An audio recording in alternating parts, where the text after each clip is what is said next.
どうも。レイムだよ。マリサだよ。今回のテーマはループもの。マリサはループものというとどんな作品を思い出す？いろんな作品があるけど、最近見たハッピーデスデイという作品は面白かったな。主人公が誕生日の日に、謎の犯人に殺されて、何度も同じ一日を繰り返しながら真相を追うんだけど、当初はグレて、誰とでも寝てしまう性格最悪の主人公が、同じ一日を繰り返すうちに反省して、良い人間になろうとする姿が良かったね。主人公の成長もループものの大きな魅力だよね。レイムはどんな作品が好き？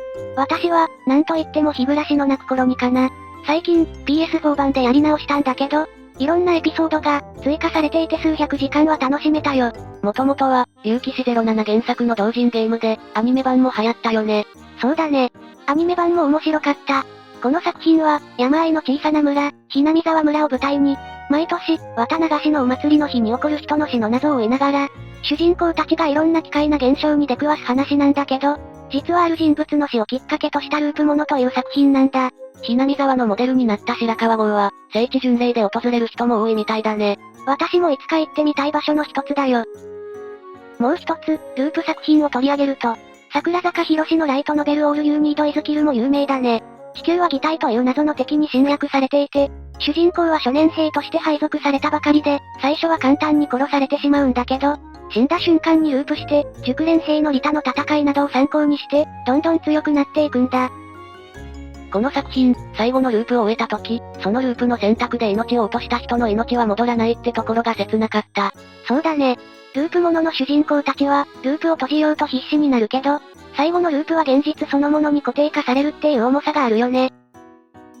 オールユーニードイズキルは、トム・クルーズ主演で映画化もされているから、気になる人はそちらも見てみてね。さて本題に戻ると、このように、ループものは、もはや一大ジャンルとして成立したと言ってもよく、毎年、映画やアニメ、ゲーム、小説と幅広い媒体で多くの作品が作られているんだ。いろんなアイデアを使った、独自性の高い作品も多いよね。そんなループという手法を使った最古の作品の一つとして、今回は、愚者の私の防御という作品を紹介するよ。随分、古そうな本だね。この本は、1904年に書かれた本だよ。書いたのはイギリス陸軍のアーネスト・ダンロップ・シストン大尉で、自身が参戦したボーア戦争を題材に、戦術的要所である愚者の私の防衛を任された、後知恵新与少尉がループを繰り返しながら、作戦を成功させるまでを書いた小説仕立ての兵法書だよ。後知恵新与って、面白い名前だな。少尉は、軍学校のテストではいつも高得点だったけど、実戦経験は少なく、初歩的なミスを犯す。ただ、そのミスから次に生かす教訓を得る思慮深さと、前の失敗の後知恵で成長していくから、こんな名前にしたのかも。この本は、初心者に兵法を教えるという目的で書かれたみたいだから、ループもの小説仕立てというのは最適だったんだろうね。なるほどね。ところで、ボーア戦争っていうのは1880年から1902年にかけて南アフリカの植民地化をめぐって、イギリスとオランダ系移民のボーア人が対立した戦争だよ。物語の冒頭、主人公の後知恵新与少尉は、夢村という村にたどり着き、食べ過ぎの眠気で夢に落ちていくよ。霊夢みたいだな。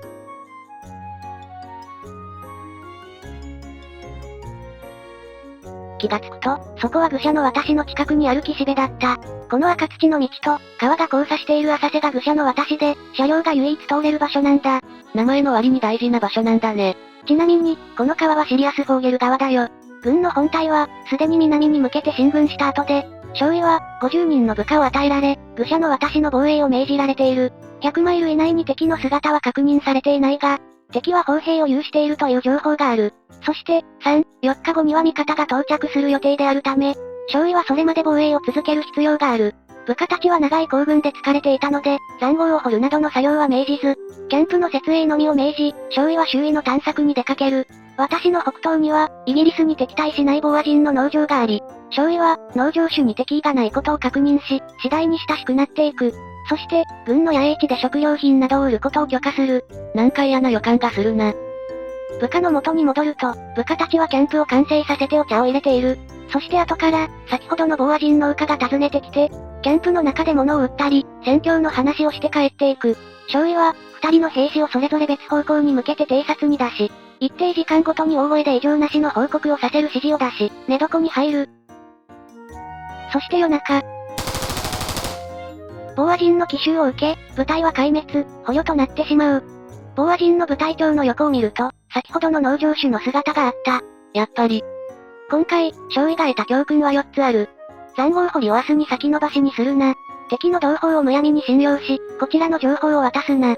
偵察兵に大声を出させるのは、こちらの場所を敵に伝えるのと同じである。銃声がしている時にキャンプの中にいてはならない。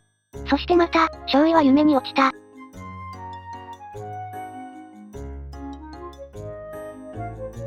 少尉は前回と同じ、川岸に立っている。部下の人数、装備などは同じである。ただの売りに、前回の4つの教訓が残っていることだけが違っていた。強くてニューゲームだな。少尉はまず、北と南に検問所を作って、誰かが通ったら友好的であるか否かに関わらず、停止させ、もし商売を望む場合でも商品リストを持ってきて、お金と交換させるように命じた。キャンプの中には入れさせないようにしたんだね。キャンプの場所は、前回と同じ場所を選んだが、部下に命じて、周りに塹壕を掘らせた。途中、農場からボア人が物を売りに来たが、彼らを通すことなく、商品の売買だけを行った。農場のボア人たちは、兵士たちが必死に塹壕を掘る姿を笑いながら見ているだけだった。兵士たちは疲労困憊だったが、なんとか日没までに塹壕を完成させることができた。今回はうまくいきそうだな。そして、一日の終わりにはテントには入らず、塹壕の中で敵を待ち構えた。そして夜中。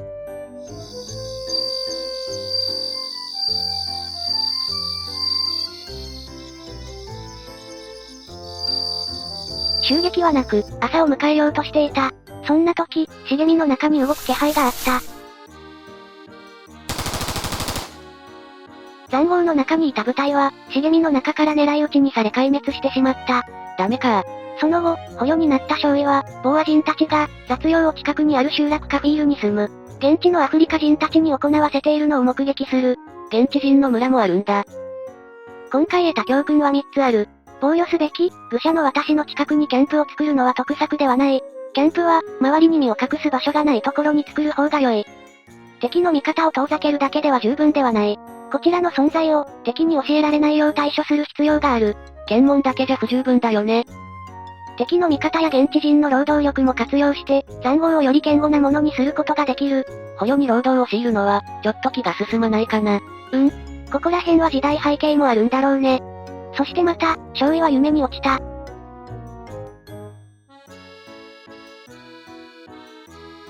少尉は、7つの教訓を胸に川岸に立っている。少尉は、まずパトロール部隊を、農場と現地人集落に向かわせ、彼らを連れてくるように命じた。そして、愚者の私から、北に向かった周りに茂みのない場所に塹壕を掘らせた。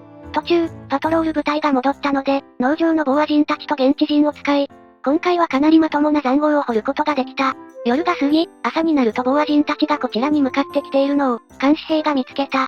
ボア人たちはこちらに気づいておらず、こちらは迎撃の準備が整っていた。いい流れだな。しかし、ボア人たちがこちらに向かう直前、農場から女たちが出てきて、何かを彼らに囁いた。すると、ボア人たちは、二手に分かれ東と西に向かっていった。嫌な予感がするね。しばらくして、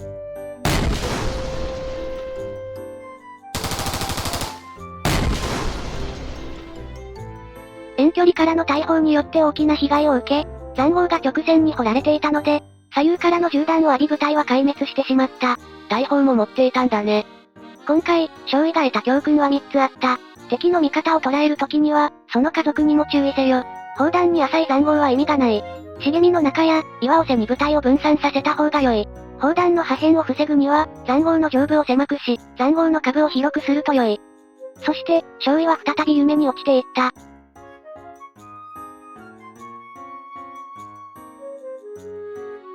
少尉は、銃の教訓を胸に川岸に立っている。今回も少尉はパトロールを農場と集落に向かわせた。ただし、労働力になる男性だけでなく、その家族も全員連れてくるように命じた。陣地は前回と同様の場所に作ったが、角度をつけ、塹壕の上部を狭くするように命じた。ほどなくして、パトロールが戻った。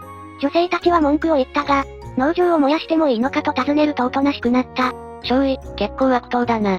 女性たちを安全な谷に隠し、少尉たちは夜を迎え、そして朝になった。ボア人たちが現れた。こちらに気づいておらず、奇襲は成功しそうに思えた。しかし、戦闘の兵士が突然、何かを伝えるために戻り、ボア人たちは北の集落を目指して進んでいった。そしてしばらくして、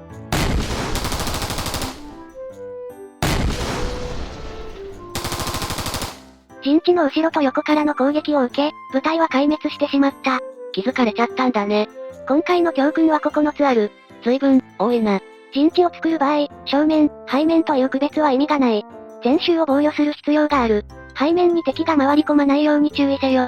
横からの攻撃を受けないように注意せよ。小さな塹壕を多く掘るか、ジグザグに掘ること。背面側面からの攻撃は脅威だもんな。見渡しがない、高台に陣地を作るな。兵士を小さな塹壕に密集させるな。敵の弾を防ぐ隠蔽よりも、敵から身を隠す隠蔽の方が有利である。奇襲は有利な作戦である。奇襲をする際は、陣地を隠蔽せよ。隠蔽は、必ず敵の視点から見て、テストすること。敵からの発見が今回の敗因として大きいもんね。そして、少尉は再び夢に落ちていった。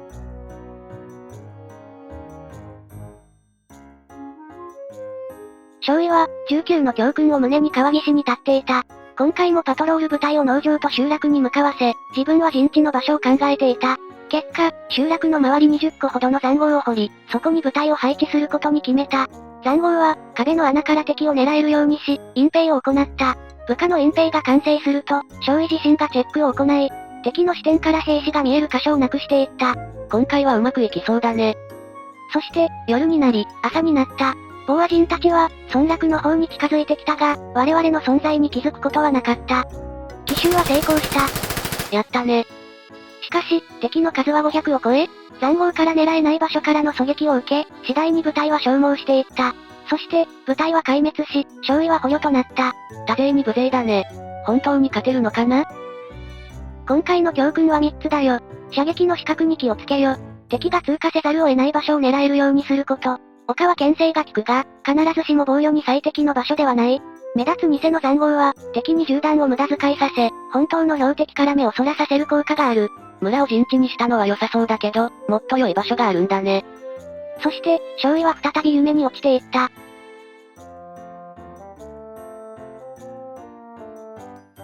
少尉は、22の教訓を胸に川岸に立っていた。パトロール部隊を出発させると、陣地についての考えを深めていった。そして、ひらめいたのはこんな陣地だった。川岸に塹壕を掘り、通過する防衛兵に対して優位な攻撃位置を確保した。多くの塹壕を掘ることで、こちらの人数を把握されづらくする狙いもあった。さらに別動隊を集落に配置し、背後からの敵の攻撃を防ぐ作戦を立てた。大胆な陣形だね。塹壕が完成し、夜になり、そして朝になった。いよいよだね。ボーア人の部隊が、愚者の私に到着すると、激しい戦闘が始まった。数の上では不利だが、複数の塹壕を移動しながら、戦闘を行うことで、戦闘を有利に進めることができた。ボーア人の部隊の一部は、集落のある高台からの攻撃を試みるため、移動を開始した。ところが、集落には別動隊が待機していた。狙い通りだ。戦闘は長時間に及んだが、川岸を陣地に選んだことで水の供給に困ることはなかった。そしてしばらくして、北東から赤い砂煙を上げて、味方の増援が到着した。そして、戦闘はイギリス軍が勝利し、愚者の私の防衛の成功は、戦争全体の勝利にも大きく関わることになっていく。ついに、やったね。勝利の余韻の中、少尉は長い夢から目覚めると、隣にはコーヒーを手にした副官の姿があった。これから、おそらく愚者の私の防御と同じような任務が始まることを、匂わせつつ、物語は幕を閉じるよ。愚者の私の防御は、100年前に書かれたとは思えないぐらい臨場感があって、現在のループ作品にもよく見られる主人公の成長や葛藤なども書かれた魅力的な作品だよ。兵法書という性質から、ここからビジネスに活かす戦略を学ぶ教材として使っている人もいるらしいね。この本の原文、翻訳はネット上で読むことができるし、この本を題材にしたノベルゲームもあるので、興味を持った人は、検索してみてね。へえ、ゲームもあるんだね。面白そう。今回も、動画を最後まで見てくれてありがとうございます。今回の動画の意見コメントも大歓迎です。このチャンネルでは、今後も思考実験や、哲学や心理学、学習関連の動画を上げていく予定です。なので、チャンネル登録もぜひよろしくお願いします。じゃあ、またねー。